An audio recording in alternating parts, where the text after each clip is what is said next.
할렐루야. 우리 앞뒤 옆 사람과 이렇게 인사하겠습니다. 공의 하나님을 신뢰합시다. 네, 오늘도 공의의 하나님을 신뢰합시다. 오늘은 사무엘하 12장 15절에 31절 말씀을 통해 기도와 일상의 영성이라는 제목으로 하나님 말씀을 전하겠습니다. 이번 주에는 담임 목사님께서 휴가 일정으로 부교육자가 설교하게 되었습니다. 네, 목사님께서 또 쉼과 재충전의 시간이 될 수 있도록 계속 기도해 주시기 바랍니다. 갑자기 제가 오늘 인도하는데 너무 목이 안 좋아가지고 갑자기 생각나는 게 주중에 지난주 금요일부터 주일까지 청년부 수련회가 있었어요. 제가 왜 이런 말 할까요? 여러분 기도해 주시고 많이 후원해 주세요. 네, 갑자기 간증 하나 하면은 이번에 청년부 주제가 이제 저희 교제라는 제목으로 좀 주제로 아이들하고 수련을 준비했어요. 그래서 그 교제로 하니까 우리가 좀 더 이번엔 가볍게 하자. 그래서 금요일 저녁에는 금요예배로 집회를 하고 주일날 청년 예배가 있으니까 그때 또 우리가 집회 형식으로 뜨겁게 하고 우리가 토요일 날은 좀 레크레이션 공동체 게임 또 저녁에는 또 작년 멘토와 교제하는 시간에서 선택 특강으로 좀 준비를 했는데 아이들이 첫째 날 은혜를 많이 받고 우리가 둘째 날도 우리가 집회 없이 어떻게 갈 수 있냐 해서 갑자기 특별 집회를 해달라고 요청이 왔어요. 그래서 토요일 날 갑작스럽게 또 1시간 말씀을 또 준비하고 기도하는데 아이들이 되게 없는 시간에 짬을 내서 했거든요. 원래 그 선택 특강 전에 저녁을 먹고 푹 쉬었다가 레크레이션 하고 재밌게 놀다가 선택 특강을 들을 계획이었는데 놀면 안 된다, 집회를 해야 된다 해서 1시간 반 정도 뜨겁게 집회하다가 선택 특강을 들었어요. 우리 청년들이 이렇게 열심히 좀 신앙이 성장하고 있는 모습을 보면서 우리 어른들과 함께 좀 격려하면서 그런 시간들이 되면은 더 아이들이 힘을 얻고 또 주님 앞에 나아갈 수 있는 시간 될 수 있을 거라 믿습니다. 기도하실 때 생각나실 때마다 우리 청년들 위해서 그리고 이제 다음 세대 수련회가 이제 시작이 되었는데 우리 수련회 위해서도 계속 기도해 주시기를 바랍니다. 오늘 본문은 이 다윗과 밧세바 사건의 결말을 다루고 그 사건의 배경이 되었던 안문석 정복에 관한 이야기입니다. 우리 본문 15절에서 17절 말씀을 우리 한 번 더 읽어보겠습니다. 본문 15절에서 17절 시작. 나단이 자기 집으로 돌아가니라. 우리아의 아내가 다윗에게 낳은 아이를 여호와께서 치심에 심히 앓는지라. 다윗이 그 아이를 위하여 하나님께 간구하되 다윗이 금식하고 안에 들어가서 밤새도록 땅에 엎드렸더니 그 집의 늙은 자들이 그 곁에 서서 다윗을 땅에서 일으키려 하되 왕이 듣지 아니하고 그들과 더불어 먹지도 아니하더라. 아멘. 나단 선지자가 자기 집으로 돌아갔어요. 그런데 나단 선지자가 선포했던 예언이 다윗 집에 임하기 시작합니다. 그것은 바로 14절에 당신이 낳은 아이가 반드시 죽으리라 라고 선포했던 메시지가 이제 다윗의 집에 임하기 시작하는 거예요. 그런데 여기서 이 밧세바를 자세히 보면은 우리아의 아내라고 말하고 있습니다. 지금 밧세바는 누구의 아내예요? 남편 우리아는 죽었고 이제 정식으로 다윗과 결혼했어요. 그런데 여전히 우리아의 아내라고 이야기하고 있어요. 왜 그렇습니까? 지금 이제 막 그 임신한 그 아이가 우리아와 관계를 했을 때 낳은 아이이기 때문에 아직까지는 그 아이에 대해서 우리아의 아내라고 이야기를 하는 거예요. 밧세바가 낳은 아이는 심한 병을 앓게 됩니다. 15절에 심히 앓는지라, 이 히브리어 언어 아나시는 치료할 수 없는 상처나 질병을 가리킬 때 사용한 단어예요. 그러니까 다윗은 지금 회복 가능성이 없는 이 아이를 붙잡고 금식하며 침대에 눕지 않고 밤새도록 땅에 누워서 그렇게 기도하는 시간을 보낸 것입니다. 그러자 이제 왕궁의 노인들 그 신하들이 와가지고 다윗 옆에 서서 다윗을 이렇게 세우려고 해요. 왕이 이러시면 안 됩니다. 빨리 기력을 회복하셔가지고 이 나라를 다스리는데 신경을 쓰셔야지. 그 아이가 그렇게 아프다고 해서 그렇게 모든 걸 제쳐두고 금식하고 아무것도 먹지 않고 그렇게 누워 계시면 어떡합니까? 그리고 침대도 아니라 땅바닥에 그렇게 누워 계시면 어떻게 합니까? 하면서 이렇게 세우는데 도무지 다윗이 일어나려고 하지를 않는 겁니다. 우리 18절 19절 같이 읽겠습니다. 시작. 이래 만에 그 아이가 죽으니라.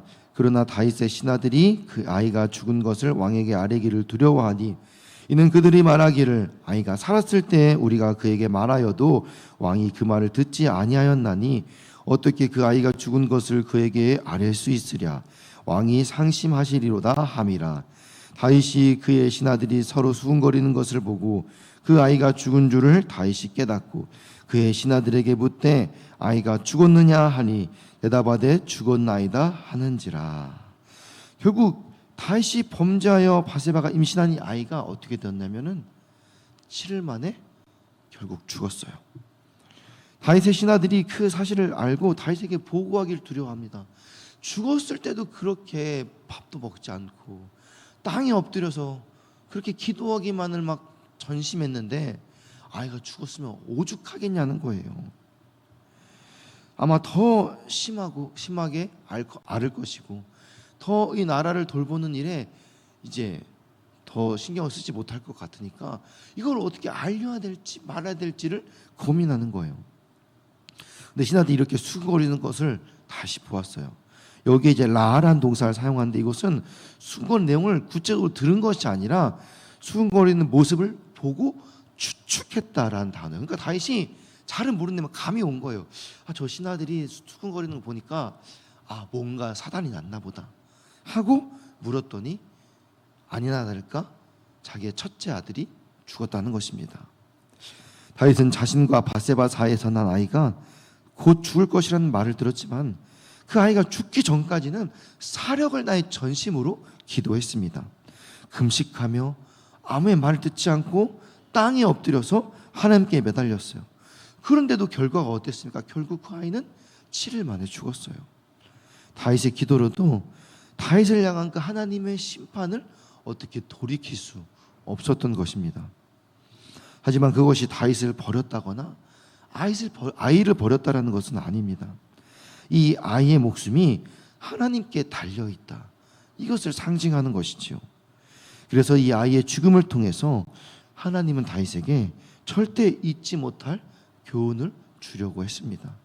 그렇게 하지 않으면 깨닫지 못할 정도로 이미 다윗이 완악하고 완고해졌기 때문이라는 거예요. 우리 본문 20절 말씀 같이 읽겠습니다. 시작. 다윗이 땅에서 일어나 몸을 씻고 기름을 바르고 의복을 갈아입고 여호와의 전에 들어가서 경배하고 왕궁으로 들어와 명령하여 음식을 그 앞에 차리게 하고 먹은지라. 아멘. 일어나기를 거부하던 다윗이 아이가 죽었음을 알고 땅에서 벌떡 일어납니다. 그리고 몸을 씻고 기름을 바르고 의복을 갈아입었어요. 그리고 여호와의 전에 나아가서 경배한 뒤에 왕궁으로 돌아와서 다시 자기의 일상을 회복합니다. 우리 21절입니다. 시작. 그의 신하들이 그에게 이르되 아이가 살았을 때에는 그를 위하여 금식하고 우시더니 죽은 후에는 일어나서 잡수시니 일이 어찌 됨이니까 하니. 이 다윗의 태도가 한순간에 바뀌자 그의 신하들은 다시 왜 그렇게 행동하는지 너무 궁금했어요. 다윗은 혹시 하나님께서 은혜를 베풀어 주시면은 아이를 살려주시지 않을까 해서 그렇게 땅에 엎드려 울며 금식하며 기도했다라고 말합니다. 이 다윗의 금식 기도는 하나님의 뜻을 돌이키기 위한 목숨을 건 기도였습니다. 그러나 그 기도가 하나님의 뜻을 바꾸지 못했고 결국 그 아이는 이름도 얻지 못한 채 죽었습니다. 여러분, 기도는 어떤 결과보다도 과정이 중요한 거예요. 기도를 하는 그 과정 가운데 내가 하나님을 어떻게 인식하는가, 그것이 기도의 진짜 목적이라는 거죠. 왜냐하면 기도는 그 자체로 하나님의 주권을 인정하는 행위입니다. 내가 기도하는 이 기도의 제목 가운데 내가 할 수 있는 것이 없습니다. 이 모든 것이 다 하나님께 달려 있습니다. 그러니까 하나님의 뜻대로 이루어 주시되 혹시나 제 기도를 듣고 혹시 하나님 돌이킬 수 있다라면 하나님 그 뜻을 돌이키시고 제가 지금 기도하는 이 기도의 제목들을 응답하여 주시옵소서. 그것이 우리의 정말 기도의 본질이지 않습니까? 우리 22절에서 23절 같이 읽겠습니다. 시작.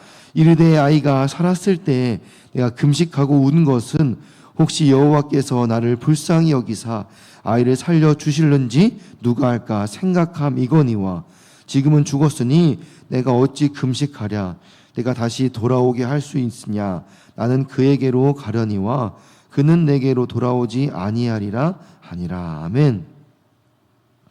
그런데 다윗은 한 번 죽은 아이는 다시 돌아올 수 없으므로 이제 더 이상 금식할 필요는 없다라고 말합니다. 그런데 생각해 보면은 다윗은 이전에 죽었던 이들을 위해서 수차례 애곡하며 울며 금식했어요. 심지어 자기를 죽이려는 사울이 죽었을 때에도, 또 자신을 왕으로 인정하지 않고 새로운 왕을 세워서 대적했던 그 아브넬 장군이 죽었을 때에도 수차례 그들을 위해서 정말 진심 어린 태도로 애곡하며 금식하며 그렇게 그를 위해 애도했던 사람이 바로 다윗입니다. 그런데 다윗이 지금 그들을 애도한 것은 그들이 살아있는 동안 다윗과 가졌던 그들의 관계 때문이었어요. 그들이 비록 다윗을 대적했지만은 한때는 다윗과 함께한 동료였고 다윗이 인정하여서 그렇게 모시던 왕이었기 때문에 그 관계 때문에 하나님이 세운 그 관계 위에 때문에 그들이 죽었을 때 애도했어요. 그런데 그 아이가 살아있는 동안 다윗과 가졌던 관계는 사실 그 밧세바와 임신하여서 밧세바와 그 맺었던 관계 때문이지 그 아이 자체와 맺었던 관계는 사실 없었던 거죠. 그런데 다윗이 기도했던 이유가 무엇입니까? 혹시나 그 아이가 살 수 있을까 하여서. 그런데 이미 죽은 것에 대해서는 굳이 그렇게 기도할 필요가 없다라는 거죠. 지금 그 아이의 그 목숨이 중요한 것은 무엇 때문입니까? 다윗과 밧세바의 관계 때문이지 그 아이 때문은 아니라는 거죠. 그러므로 아이가 죽을 때는 더 이상 금식할 필요가 없다라고 여긴 것입니다. 우리 24절 말씀 같이 읽겠습니다. 시작. 다윗이 그의 아내 밧세바를 위로하고 그에게 들어가 그와 동침하였더니 그가 아들을 낳음에 그의 이름을 솔로몬이라 하니라. 여호와께서 그를 사랑하사. 아멘. 23절까지는 밧세바를 우리아의 아내라고 표현을 해요. 근데 우리가 방금 읽었던 24절부터는 밧세바를 뭐라고 소개합니까? 다윗의 아내. 이제 밧세바는 다윗의 아내로서 정당한 아들을 낳을 수 있기 때문이에요. 밧세바는 새로 태어난 아기의 이름을 솔로몬이라고 부릅니다. 솔로몬이라는 이름은 평화를 뜻하는 샬롬에서 나온 거죠. 밧세바는 그 아기를 통해서 하나님과 자기 사이에 그리고 사람들과 자기 사이에서 평화가 이루어졌다라는 것을 확신했어요. 그리고 하나님께서 솔로몬을 더 특별히 또 사랑하셨습니다. 그래서 이 솔로몬에게 여디디아라는 애칭을 붙여주시는 거죠. 원래 솔로몬은 이 밧세바의 그 첫째 아이 다음에 둘째 아이가 아니에요. 사무엘하 5장과 역대상 3장을 보면은 밧세바의 아들이 삼무아, 소밥, 나단, 솔로몬 순서로 언급되어 있어요. 4명의 아들의 이야기 나오는 거죠. 첫째 아들은 죽었기 때문에 언급하지 않고 사실 솔로몬은 5번째 아들이에요. 그런데 그 위에 죽은 첫째 아들 빼고 솔로몬과 그 3명의 사이에 그 3명의 아들은 언급하지 않는데, 왜냐하면은 이 사무엘은 지금 이 왕의 이야기, 다윗 왕, 그 다음에 솔로몬의 왕에 대한 이야기를 중점으로 기록하고 있기 때문에 이제 그 다윗 왕 다음에 이 솔로몬을 염두에 두고 그렇게 말하는 겁니다. 우리 25절 말씀 같이 읽겠습니다. 시작. 선지자 나단을 보내 그의 이름을 여디디아라 하시니 이는 여호와께서 사랑하셨기 때문이더라. 아멘. 하나님께서 직접 나단 선지자를 통해 솔로몬에게 이 여디디아라는 이름을 붙여주는 거예요. 그런데 성경 어떤 곳에서도 오늘 본문 외에 이 이름이 등장하지 않습니다. 그러니까 사실 이 이름은 공식적인 이름이 아니라 하나님이 특별히 그 개인적으로 붙여주신 이름인 거예요. 그러니까 하나님과 그 솔로몬 사이에 오가는 이름. 이 뭐예요? 보통 우리가 연애할 때 그 자기하고 그 둘하고만 부르는 또 애칭이 있잖아요. 그러니까 지금 하나님이 솔로몬에게 특별히 사랑해서 붙여준 애칭이라는 거예요. 근데 이 여디디아라는 이 단어, 히브리어 단어는 이 다윗과 이름의 어근이 같아요.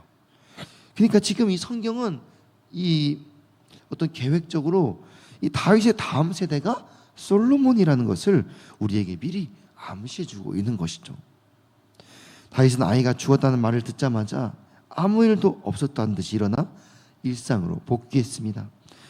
한 줌의 기회라도 남아있을 때는 하나님께 매달리는 것이 우리의 도리이지만 하나님이 결정하시고 실행하신 것에 대해서는 전적으로 수용하는 것, 인정하는 것, 그것이 믿음입니다. 돌이킬 수 없는 일에 연연하는 것이 믿음이 아니라는 거죠. 첫째 아들의 죽음이 다윗의 심판이 아니라는 것을 하나님께서는 이 솔로몬을 통해서 보여주셨습니다. 하나님은 가장 혹독한 이 심판 가운데서도 자기 백성을 향한 은혜와 자비를 멈추지 않는 분이십니다. 늘 우리에게 기회를 주시고 사랑으로 인도하시는 분이시죠. 그렇게 다시 일상을 회복하고 다윗은 이제 전쟁터로 나갑니다. 우리 26절에서 28절 같이 읽겠습니다. 시작. 요압이 암몬 자손의 랍바를 쳐서 그 왕성을 점령하매 요압이 전령을 다윗에게 보내 이르되 내가 랍바 곧 물들의 성읍을 쳐서 점령하였으니 이제 왕은 그 백성의 남은 군사를 모아 그 성에 맞서 진치고 이 성읍을 쳐서 점령하소서. 내가 이 성을 전역하면 이 성읍이 내 이름으로 일컬음을 받을까 두려워하나이다 하니. 아멘. 장수들만 전쟁터에 보내고 충신을 죽이는 악행을 범했던 다윗이 이번에는 직접 전쟁터로 가서 요압이 거의 이긴 승리를 마무리 짓는 거예요. 지금 전쟁터에서 벗어나 여유로운 삶을 살 때 이제 죄악을 저질렀어요. 그런데 이 죄악을 다 치르고 거기에 대가를 다 치르고 자기 안에 하나님과의 관계가 회복되어지자 다시 전쟁터로 복귀하여서 자기가 해야 될 일들을 이제 하기 시작하는 거죠. 다윗은 자기 안에 있는 대적을 이기고 나서야 자기 바깥에 있는 대적을 이기게 하신 하나님의 승리에 참여할 수 있게 되었습니다. 전쟁의 왕 다윗에게는 하나님을 업신여기는 자신이 가장 큰 대적이었습니다. 그는 이제 엎드릴 때와 일어설 때를 깨닫게 되었습니다. 하나님의 뜻이 분명하면 미련을 두지 않고 그 뜻을 수용하는 좀 더 큰 그릇으로 성장하게 된 것이지요. 기도는 공의로 심판하시는 하나님에 대한 믿음이 있을 때 가능한 것입니다. 율법의 기본 정신은 눈에는 눈, 이에는 이예요. 하지만 이것이 꼭 가혹한 심판만을 의미하는 것은 아닙니다. 심판은 정의와 공의를 상징하는 거죠. 심판이 공의롭게 해결해질 때 우리의 삶도 그 안에서 안정을 누릴 수 있는 겁니다. 여러분, 과연 하나님이, 우리가 믿는 신이 공평하지 않은 신이다, 심판하지 않는 신이다, 그렇다면 우리가 그분을 온전히 신뢰하고 믿을 수 있겠습니까? 다윗은 공의로운 하나님을 믿고 자기 자신에 대해서도 자기가 죄를 지을 때 하나님께서는 거기에 대해서 죄의 대가를 분명히 지게 하시는 분이다.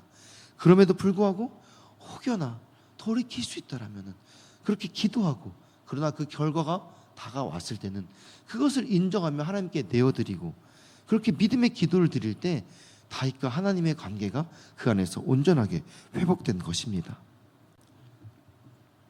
다윗은 하나님의 즉각적인 심판을 그대로 받아들였습니다. 그리고 음식을 먹고 기력을 회복하는 정도로 만족하지 않고 여호와 앞에 나아가는 삶까지 회복했습니다. 우리는 먹고 마시는 무슨 일을 하든지 하나님을 위해 해야 합니다. 이것이 바로 다윗의 영성이었습니다. 그렇게 모든 심판이 끝나자 무명 여인이 드디어 자기의 이름을 되찾습니다. 힘겹고 비통한 시간을 보냈던 여인이 자기 이름을 되찾고 그 후에 자녀를 낳았는데 그에게도 하나님의 특별한 이름이 주어지는 거예요. 이름이란 그 사람의 존재를 인정하고 살아있음을 기억해 주는 것입니다. 우리는 공동체 안에 이름도 모른 채 잊혀지고 있는 사람은 없는지 하나님의 마음으로 돌아보아야 할 것입니다. 어찌 보면 다윗 때문에 바세바의 이름이 잊혀졌고 첫째 아들의 이름이 잊혀졌어요. 그런데 다윗의 회복으로 인해서 바세바의 이름을 찾고 솔로몬의 이름, 특별히 하나님의 애칭까지 얻게 되었어요. 하나님은 우리의 이름을 절대 잊지 않으십니다. 그리고 우리를 거쳐간 작은 인연들도 다 기억하시는 분이에요. 왜냐하면 하나님의 섭리에는 실수하심이 없지 않습니까? 우리에게 잠깐 지나갔던 우연이 그들에게는 꼭 필요한 시간이었을지도 몰라요. 우리가 하나님의 음성에 민감히 반응하지 못해 놓친 영혼들은 없었는지, 다에서 범죄함으로 바세바 이름을 잃어버렸던 것처럼 나의 죄악으로 누군가 하나님으로부터 멀어졌던 것은 아닌지 늘 하나님 앞에 영적으로 민감히 반응해야 될 줄 믿습니다. 영성이란 그렇게 하나하나 의미를 찾아가는 과정입니다. 하나님의 공의를 믿는 자는 모든 것을 하나님께 맡기고 기도합니다. 그리고 매 순간 하나님 앞에서 성실하게 나아가려고 발버둥 치는 거죠. 그렇게 하나님 앞에 온전히 서 있는 나를 통해 누군가의 이름을 되찾고 하나님의 생명을 얻게 될 줄 믿습니다. 오늘도 그렇게 기도와 일상의 영성을 통해 날마다 하나님 앞에 코람데오의 신앙을 회복함으로 우리에게 맡겨진 영혼들에게 하나님의 향기를 전하는 귀한 축복의 삶이 되기를 주님의 이름으로 축원합니다. 아멘. 우리가 이 시간 들은 말씀 기억하며 함께 기도하기 원합니다. 이 시간 기도하실 때 하나님의 공의로운 심판을 믿고 순종하며 모든 상황 속에서 하나님의 뜻을 분별하며 받아들이는 믿음의 자녀가 되게 하여 주옵소서. 우리 주변에 이름도 없이 잊혀진 영혼들을 돌아보며 하나님의 사랑과 은혜를 전하는 축복의 통로가 되게 하여 주옵소서. 교회학교 겨울 캠프가 진행 중에 있습니다. 다음 세대가 예수님을 인격적으로 만나고 변화되어 하나님을 알고 전하고 누리는 세대가 되어지도록, 또 각 부서를 섬기는 목회자와 교사들에게 지혜와 세임을 주셔서 캠프 일정들을 은혜 가운데 잘 마무리할 수 있도록 좋은 날씨 주시고 부족한 재정들 채워 주시옵소서. 둔촌동 성전부지 그린벨트를 하나님의 때에 하나님의 방법으로 열어 주시옵소서. 올림픽파크 버려온 아파트 12,032세대 4만 명의 영혼을 구원하는 일에 우리 교회를 사용하여 주옵소서. 몸과 마음으로 고통받는 성도님들 치유하여 주옵소서. 우리 각자의 기도 제목을 위하여서 사랑하는 주님 이름 3번 부르고 기도하시겠습니다. 주여